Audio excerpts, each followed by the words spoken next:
Hello, my name is Nick Schwedhelm, and I'm presenting on beef and atherosclerosis. Is it a cause or a cure?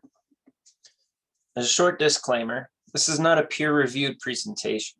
This is my interpretation of the research that I myself conducted and interpreted the results. Before making any diet or exercise changes, you should consult healthcare providers. Food is the best medicine, and it can also be a major cause of disease. More specifically, it can be the cause of many chronic conditions. A major topic of debate at this time is over protein sources. One side believes plant-based proteins are the superior source, while the other believes a carnivore or omnivore diet that uses meat as the primary source of protein to be the superior food source.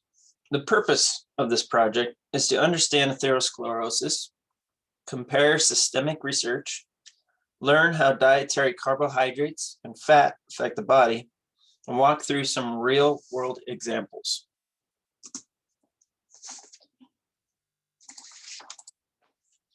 So what is atherosclerosis? We have to define the problem. And what do plaques cause? Plaques are often found in small and in large arteries, can be in the brain, which can cause an ischemic stroke, could be in the heart, which could be causing ischemic heart disease or a heart attack. And then they can also be found in aortas, your aorta, which can cause some major problems. But how do we get there? High amounts of low density lipoproteins, or LDL, or cholesterol, are in the blood. The endothelial lining, which is a cellular group around the artery, gets damaged. And what happens is high blood pressure, stress, and age can cause these damages. When damage occurs, oxidative stress and reactive oxygen species, along with macrophage apoptosis, occurs. This forms a very large fatty core and eventually a plaque formation. Major risk factors for endothelial damage are age, chronic stress, hypertension, smoking, and what's in your diet. So the old hypothesis is the lipid hypothesis. And the idea here is that eating less meat and dairy, or fats in general, will decrease the risk of developing atherosclerosis. No saturated fats in the blood equals no lipid core, no plaque formation. This has been the basis of the last 30 years on preventing atherosclerosis. But what we'll find is that even with decreased fat consumption, atherosclerosis still occurs. But how? Before we go through the evidence, I need to explain to you what kind of evidence there is out there, different research articles. When the news networks break and say, hey, new study says so-and-so, we should kind of be skeptic about it. One single study does not always mean that it is factual. And in fact, we have to accumulate hundreds of studies or dozens of studies together into something called a systemic review. Now, what systemic reviews do is they put all these different research articles together and they trend what those research articles found in order to come up with an assumption. For research articles to be used and published and put into systemic reviews, they need to have big sample sizes. They need to have a correct study type. They have to have thought through statistical analysis. And we also need to look at the researchers themselves. Are they reliable? So an example of a bad study, if you flip a coin one time and it lands on heads, and then you go, oh my goodness, 100% of the time the coin will land on heads. That's not necessarily a good research project, because one, you used one coin, you flipped it one time, and you got one result. poor sample size, and poor intervention. And it's not really repeatable because if you flip that coin again, odds are it might land on tails.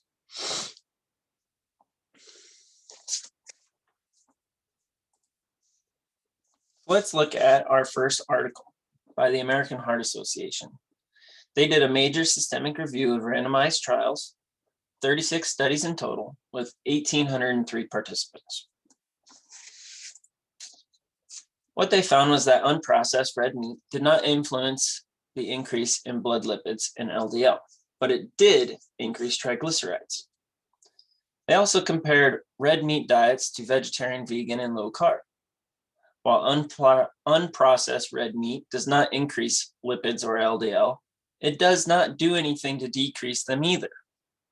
So, the American Heart Association recommends a plant-based diet because of increased fiber, antioxidants, and high HDL. These three things decrease blood lipids and LDLs and bad cholesterols.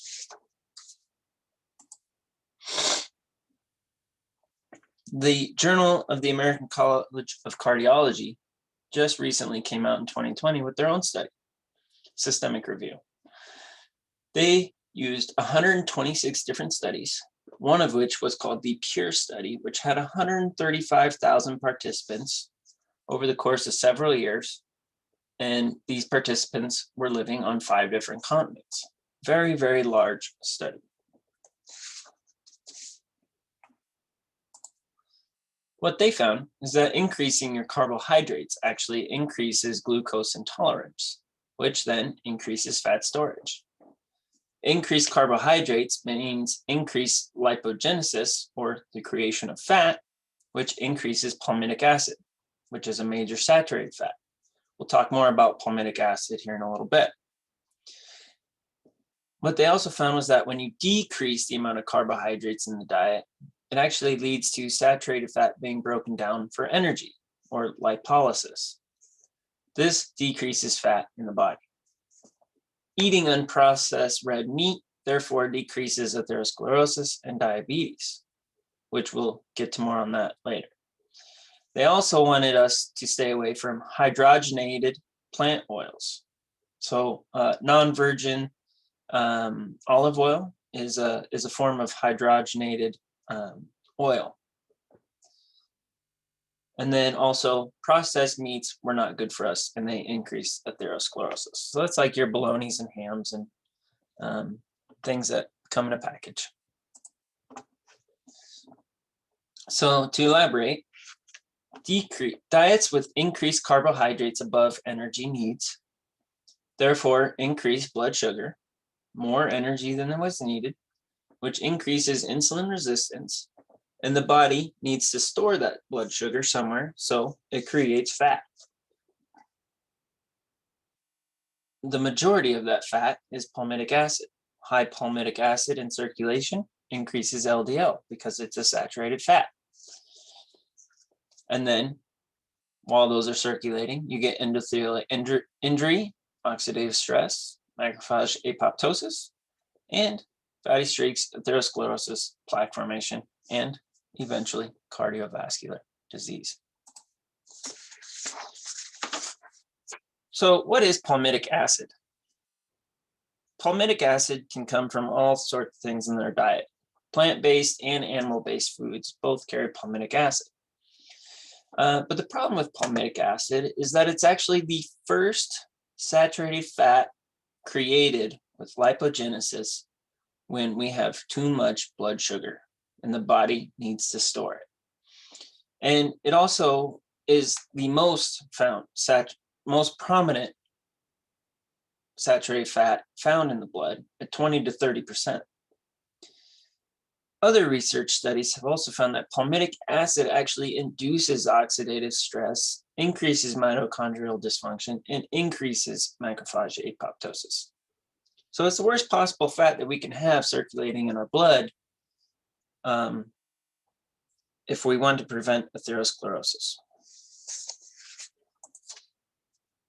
So I'm just going to try and teach you a little bit here and draw this out for us here.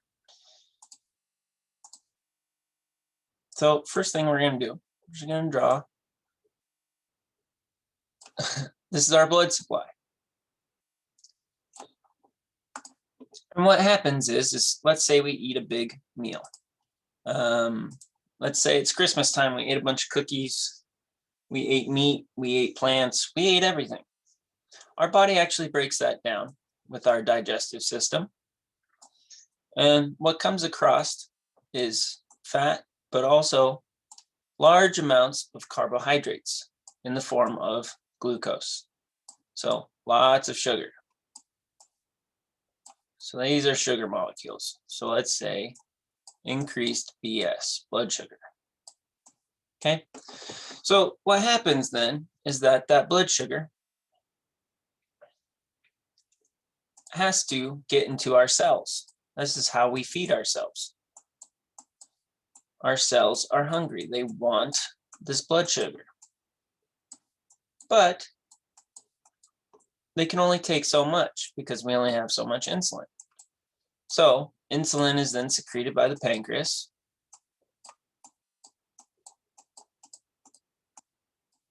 And we uptake plenty of blood sugar into our cells to fuel us.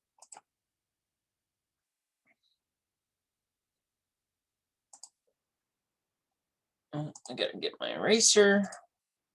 So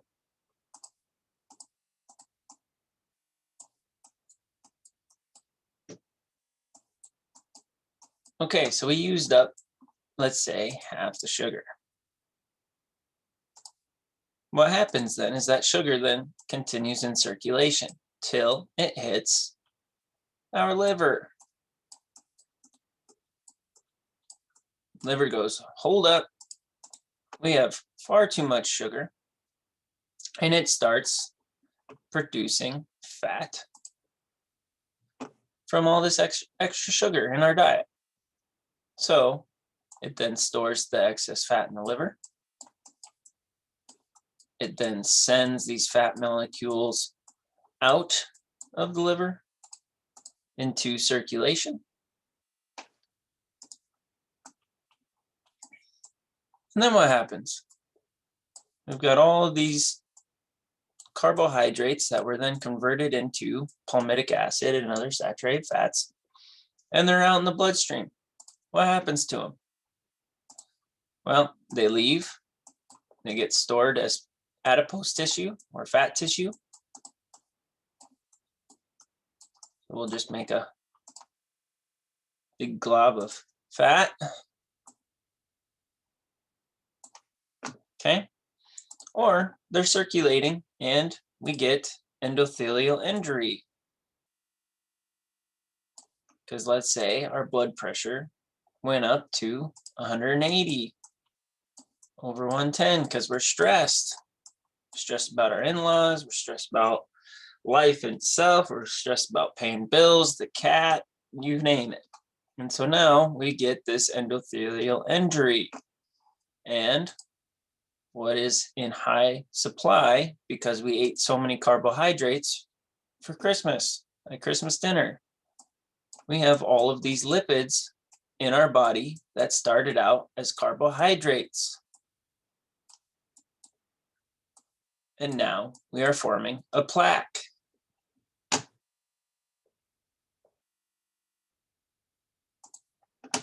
And now we have cardiovascular disease. So this is a very simple way of explaining what occurs when we eat excess amounts of energy, carbohydrates that break down into sugar, glucose, that then our cells take up, and we can't take enough. Our cells can't take all of the blood sugar out. So then that blood sugar then is converted into saturated fats. And just like we learned previously, the first saturated fat formed and the most predominant is palmitic acid. Palmitic acid is also causes apoptosis, also creates mitochondrial dysfunction, and it causes atherosclerosis. So how can we prevent this?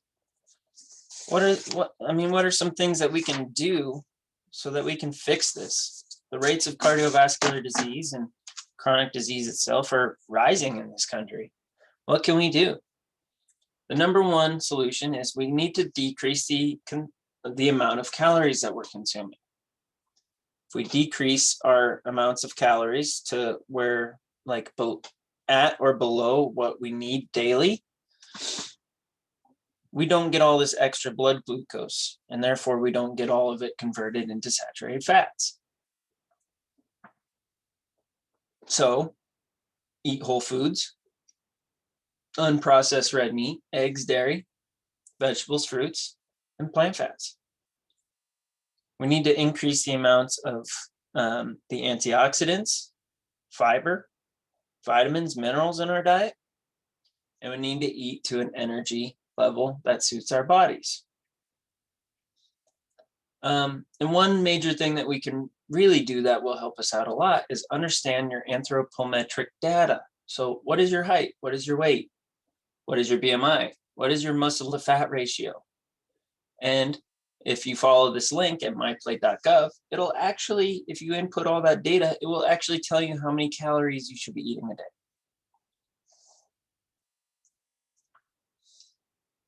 The goal is to keep your body from converting excess energy or blood sugar into fat. So here's some real world examples that I found while I was doing some research. So actually, one of my favorite ones here is India. India has the lowest meat consumption per capita and the highest number of vegetarians. But yet they still have similar rates of cardiovascular disease as the United States at around 30%. India consumes 0.5 kilograms of meat per capita, and that also includes your chicken, beef, lamb, pork, you name it. Whereas the United States actually consumes 26.3 kilograms of meat per capita. So how is a country that has large amounts of vegetarians with severely low amounts of meat consumption having similar cardiovascular disease rates and rates of death to the United States, which is one of the top 5 in meat consumption? It's something to ponder. Keto diet. The idea behind the keto diet is that consuming fats actually forces the body to break down fat, because when you break down fat into glucose, that's how you feel your energy.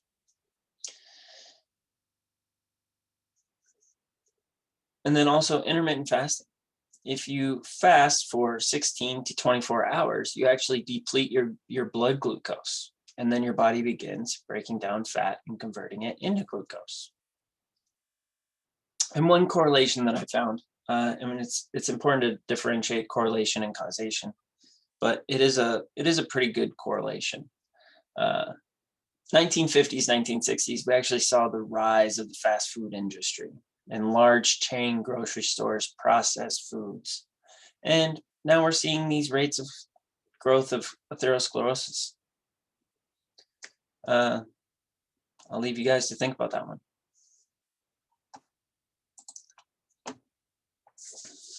And the conclusion. Nutrition is a very tough subject to research. I don't care what lifestyle anyone chooses. It is your choice, not mine. Vegan, carnivore, or omnivore all have their own advantages and disadvantages. But one point that we can all agree on is that eating too much, not exercising enough, and poor lifestyle have significant impacts on our health. And that trickles down into our healthcare systems. As a farmer and rancher and a nurse, I have a lot of responsibilities. Education on nutrition, how it affects the body, is a favorite topic of mine to talk about. You can be vegan, carnivore, I don't care. My biggest concern for you and your family is that you have had the opportunity to eat today, because many in this world do not always get the opportunity to eat each and every day. Thank you for listening. I hope you found this informative. Here are my sources. Have a great day.